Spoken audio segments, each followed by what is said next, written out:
তারপরে একটা নির্বাচন হয়েছে, একই দিনে দুটো নির্বাচন হলো, একই ধরনের অর্ডারের মাধ্যমেই হলো। আমরা বিরোধী দল দুটাকেই গ্রহণ করলাম, শপথ নিলাম। সরকারি দল একটা শপথ নিল, আরেকটা নিল না। দেরিতে এসে তারা ব্যাখ্যা দিলেন যে এই নির্বাচনী বৈতরণী পার হওয়ার জন্য তারা তখন সবকিছু মেনে নিয়েছিলেন, এটা আসলে তারা মনের দিক থেকে মেনে নেন। রাজনৈতিক দল কিংবা প্রতিষ্ঠানের পক্ষ থেকে জাতির সাথে যদি এই ধরনের তামসা এবং প্রতারণা করা হয়, তাহলে ভবিষ্যতে মানুষ রাজনীতিবিদদেরকে আর সম্মান করবে না, যে এদের কথার 2 পয়সার কোনো মূল্য নেই। এরা যখন তাদের সুবিধাজনক জায়গায় পৌঁছে যাবে, তখন জনগণের সাথে দেওয়া সমস্ত ওয়াদা ভুলে যাবে। আমরা বিস্মিত হলাম, জাতীয় সংসদের মতো জায়গায় দাঁড়িয়ে প্রতারণার আত্মস্বীকৃত সাক্ষী পাওয়া গেল। লজ্জা, সামান্য হায়া শরম থাকলে এটা হওয়ার কথা ছিল না। ভালো হয়েছে জাতি চিনে ফেলছে, এখন আর অন্য কোনো ব্যাখ্যা দেওয়ার সুযোগ নেই। ওখানে যা বলা হয় কার্যকরীতে তা লেখা হয়ে যায়, ইতিহাসের অংশ হয়ে যায়, যদি এটা এক্সপাঞ্জ না হয়ে থাকে। যেহেতু এই বক্তব্য এক্সপাঞ্জ হয় নাই, কাজেই এই আত্মস্বীকৃতিও রেকর্ড হয়ে থাকলো। তারা এই সংসদে দাঁড়িয়ে বলেছিলেন জুলাই চার্টার একটা অন্তহীন প্রতারণার দলিল, আর এই সংসদেই দাঁড়িয়ে তারা আবার প্রমাণ করলেন তারাই জাতির সাথে অন্তহীন প্রতারণা করেছেন।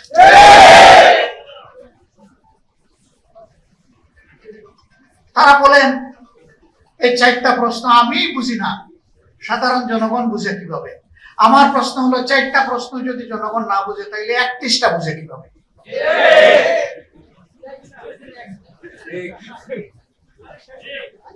4টা তো ছোট, 31টার চেয়ে, তাইলে 31টা বুঝে নাই জনগণ। সুতরাং জনগণকে আপনারা মূর্খ বলছেন, মূর্খ। আমরা এখানেও নিন্দা জানাই। জনগণের বিবেচনা বোধের উপরে যারা প্রশ্ন তুলে, বুঝতে হবে তারা গণতন্ত্রে বিশ্বাস করে না। গণতন্ত্রে বিশ্বাস করলে জনগণের বিবেচনা বোধের উপর প্রশ্ন তোলার কারো কোনো অধিকার নেই। এই কাজটা তারা অবলীলায় করেছেন। দুঃখ লাগে, আগেই বলেছি 17.5 বছর তারাও তো মজলুম ছিল। তাদেরও তো বহু লোক নিহত হয়েছে, গুম হয়েছে, পঙ্গু হয়েছে, জেলে গিয়েছে। হ্যাঁ, এটা ঠিক যে সবাই জেলে যায়। যারা জেলে যায়নি, গুলি খায়নি, পঙ্গু হয়নি, যাদের আপনজন কেউ শহীদ হয়নি, তারা শহীদ পরিবারের হাক আর বুঝতে পারবে না। আমরা দেখেছি 5 আগস্টের পর যখন প্রয়োজন ছিল শহীদ পরিবারের কাছে যাওয়ার, যারা এই প্রয়োজনটা উপলব্ধি করেছে তারা শহীদ পরিবারের কাছে গিয়েছে। আর কেউ কেউ তখন থেকেই নির্বাচনের দাবি তুলেছে। শহীদদের তাজা রক্ত তখনও ভাসছে, মায়ের চোখে তখনও পানি নয়, রক্ত ঝরছে। সেই সময় তাদেরকে সান্ত্বনা দেওয়া, তাদের পাশে দাঁড়ানো, এই কাজটা না করে কিভাবে কিছু রাজনৈতিক দল তারা তখন থেকে নির্বাচনের জিকির তুলতে পারল? কাজেই তাদের কাছে তাদের আপন সঙ্গীদেরও রক্তের কোনো মূল্য নেই। যদি সে মূল্য থাকতো, তাহলে আগে দেশবাসীর পাশে দাঁড়াতো। নির্বাচন কার জন্য? সরকার কার জন্য? জনগণের জন্য। সেই জনগণ ট্রমাটাইজড, আহত, দারুণ কষ্টে আছে। তাদের কষ্টে পাশে না দাঁড়িয়ে তখন সেই কাজ করা হয়েছে, আর আমাদেরকে ব্লেম দেওয়া হয়েছে আমরা নির্বাচন চাই না। নির্বাচন না চাইলে পরে নির্বাচনে অংশগ্রহণ করলাম কিভাবে? সম্মানিত বন্ধুগণ, আমরা নির্বাচন চেয়েছি, তবে আমরা নির্বাচনের নামে ষড়যন্ত্র চাই নাই। ষড়যন্ত্র করা হয়েছে, আমরা নিন্দা জানাই। ইন্টারিম গভর্নমেন্ট যাদের পরিচয় ছিল নিরপেক্ষ, দল নিরপেক্ষ, তারাও এই ষড়যন্ত্রে শরীক ছিল, নিজেরাই তারা স্বীকার করেছে। ষড়যন্ত্র করে 11 দলকে হারানো হয়েছে। তারপরে এই রায় কেন মেনে নিলাম? এখানে একজন আপা রিকনসিলিয়েশনের কথা বলে গিয়েছেন, ধৈর্যের কথা বলে গিয়েছেন, জাতিকে গৃহযুদ্ধ থেকে বাঁচানোর কথা বলে গেছেন।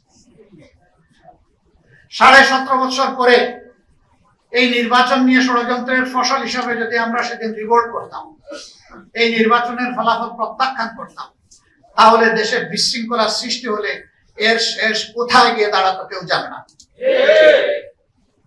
11 দল দায়িত্বশীলতার পরিচয় দিয়েছে, কিন্তু সাথে সাথে 11 দল এটাও বলেছে নির্বাচনে এই ষড়যন্ত্রের ফল মেনে নিলেও আমরা গণভোটের রায়কে অগ্রাহ্য করতে দেব না।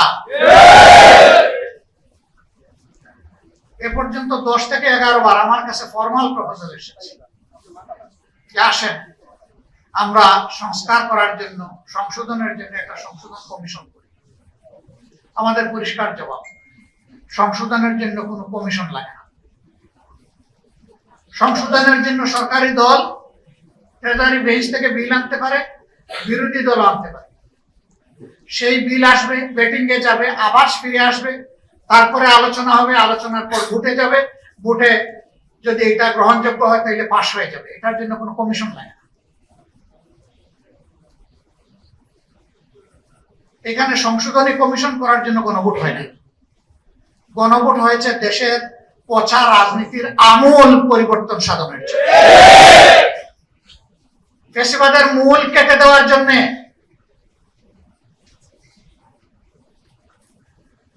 আমরা সেই সংস্কার চাই।